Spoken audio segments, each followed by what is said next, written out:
YouTube, wishing you all a happy new year. This is the day after New Year, so obviously I was out and about doing my thing. But anyway, guys, yeah, happy new year to you all. I hope you had a sick night, whatever you did, whether it's with your partner, whether it's with your children, whether it's with your man, whether it's with your links, whether it's with your things, whether you with whatever you was doing. Wishing you a mad, wicked new year. But there is a special game ahead of us Thursday evening, and that is a trip to the Etihad. The Etihad. I'll show some respect. Manchester City versus Liverpool. My guys are going to the Etihad to take us 10 points clear of these, I don't even know, whatever citizens, as they call themselves. Go 10 points clear of the citizens. So let's jump into the lineup. Welcome to the preview, guys.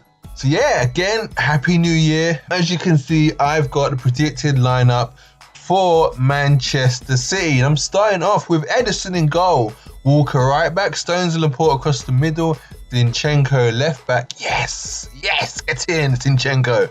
Fernandinho holding, B Silva and D Silva across the middle, Sterling right wing, and Aguero up front, and Sane left wing. That is a proposed lineup I think Pep is going to put out. I mean, what other changes can he possibly make? Maybe you could play Danilo at left back instead of Zinchenko. Zinchenko responsible for a couple mistakes recently. One against Southampton, which caused them to concede. Walker was arrested for that game while he had an injury, and he came on at the latter stages. I think it was more of I think Sane came on in the latter stages of that game as well. Fernandinho's first game back, never played in the Palace defeat or the Leicester. Clearly an issue for them when he doesn't play, and no one quite fits that role. But even though Fernandinho is not available, how can you have both the Silvers, KDB half fit, 50%, and you still can't deal with your position? I mean, they're mid-table sides. You know, Palace aren't even mid-table at the moment. No offense, Palace fans, if any of you are watching. No, Leicester, arguably mid-table. Palace fans are probably doing all they can to avoid relegation this season. So how are you going to lose to both of those? Look who you've got starting. Yeah, it's really strange. So I don't think that's really an excuse. I think it clearly shows how fragile they are. You've not got Fernandinho. How good are Stones and Laporte when he doesn't play? When he's not protecting them, how good are they? I don't think Laporte is good at all, and I don't see how Stones is progressively get better at defending if he's never having to defend because of the way City use the ball. So when he goes and plays for England don't use the ball like City, so it's going to be like, how do I defend? Because let's look at Van Dijk and Liverpool. We actually defend. Like, Van Dijk is a mammoth for us. Lovren is a mammoth for us. Ask yourself how Croatia got to the World Cup finals. Ask yourself how Van Dijk got to the Champions League final. And together, they both got there. Ask yourself how we are top of the league. Van Dijk, in games, your defence has to practice defending. City don't practice defending. The defenders won't improve in the defensive aspects of the game. They'll improve on the ball and retaining possession, those aspects of the game. Walker won't get better defensively because he's always bloody attacking. Zinchenko just won't get better because he's shit. But you get the gist of where I'm coming from. So it's nonsensical. So this is why they will always have problems at the back, because they're not a side that can defend. Now, if you look at Chelsea, they can defend. So, I'm not surprised Chelsea beat City. One team can defend, one team can't. So I've always said Man City's clean sheets are a bloody myth, and they are. And lately, my point is being proved. As you watch all my videos and I'm ranting about players and defenders and City and this, that and the other, it's all on point.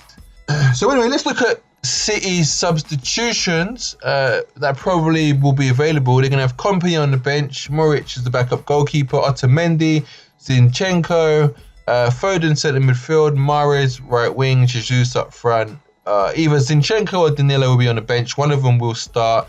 I reckon Danilo might start left back because Kyle Walker will play right back. Not sure if Pep's going to really trust Zinchenko, although Zinchenko has played the last games against Liverpool, or a few of them. Delph, I think he shared with Delph. Delph's got a red card still. 3-match ban, is it, or 2? Not sure. Otamendi and company will be on the bench, and I look at their squads, and this is the best bench that they can put up, and everyone's telling me how their squad is magnificent. I said from day dot, their squad is shit. The first team is awesome. The squad is shit. Mahrez is looking average this season. He ain't been as effective as Shaqiri has for us. And we paid how much money for Shaqiri over Mahrez? Is it the way Mahrez is being used as opposed to how Shaqiri's been used? Who knows? I look at that bench, and you got Jesus, who I don't rate him either. I think he's very average. Foden is a new boy. Yes, he's got all the talent in the world at the minute, but he needs to have seasons and seasons in, seasons out, or whatever. He needs to get seasons under his belt before you see anything. He looks half decent, but anybody will coming in with his quality in a side like this. Stick him in at Leicester, where you have Maddison, and see if you can pull the strings like my guy's doing. I've explained Mahrez a little while ago. Company, I think he's past his best. You play him against us, we're gonna murder you. Excuse my language. Otamendi, this guy cannot defend. I don't know what. He had a disaster for Argentina in the World Cup. And these two, I'm not even going to start. Muric, I've never even seen him in goal. So that's their bench. And really, that is going to be, one of the best squads in the Premier League. Get out of here. Get out of here. Do me a favor, please. Get out of here. Get out of here, man. Shit, I'm saying. Get in Igbo. Get out of here for real. I'm saying get out of here for real. I'm saying. Oh, guys, enough about them. Let's go to the Liverpool starting lineup. And as you may have guessed, obviously we have Alisson in goal. Robertson comes in at left back. Van Dijk and Lovren across the middle. Trent Alexander-Arnold at right back. James Milner left of the three. Jordan Henderson comes in centrally. Gini Wijnaldum right of the three. Firmino up top, in the middle of the three. Mane left of the front three. Salah right of the front three. Yes, guys, as you can see, I have gone with a 4-3-3 formation. Our traditional, original formation from last season and the one we used against Napoli. I think we're going to go and we're going to press them at theirs. Bit like the Champions League game. I think we're going to come away with a victory. I think Klopp, I don't think we're going to lose this game. I think minimum it's going to be a draw. I don't think we're going to lose. So I think with that kind of belief from Klopp, I reckon that we're going to go for the win. Ultimately, possibly come away from the draw. But I don't think we will. I think we're going to beat them. I think we're going to win at the Etihad. And if we play this style and we close them down and we really get in and amongst, how fit is Fernandinho? What was his injury? How fit is he? Press the hell out of him. Bernardo Silva, this will be the first time experiencing something like this. He came on, I think, in a couple of the matches wide in the latter stages. He's never started in a game of this type of magnitude.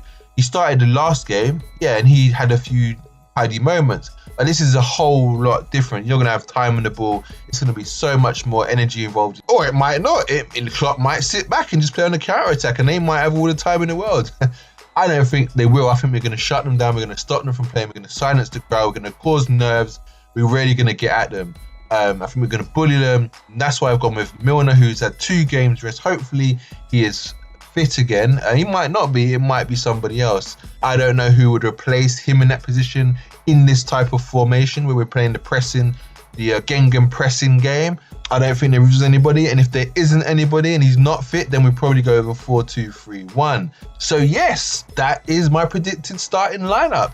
Klopp substitutes. Right, we go with Fabinho, we go with Naby Keita, Xherdan Shaqiri, Klein, Daniel Sturridge, Simon Mignolet, and Divock Origi. And this just provides us with so many different options. If we need to tweak the team or we need to refresh the midfield, I've gone with 3 midfielders. I was contemplating Lallana, but I feel like maybe up front we might need the directness of Origi at some point or the talent of Sturridge to come on. So I left Lallana out of the squad. And obviously Shaqiri can play in the top three, or he can play in midfield. Obviously we got Naby Keita and obviously Fabinho in case we have a centre-back injury.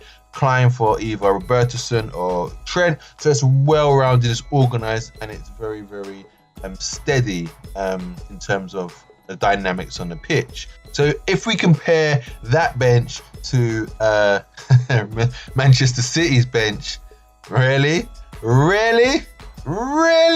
I don't even know what to say. I honestly do not know what to say. In fact, I'm not going to say anything.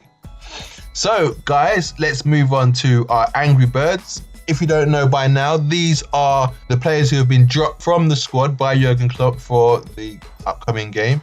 I'm starting with Lallana, Alberto Moreno, Nathaniel Phillips, and Rafael Camacho are our dropped squaddies.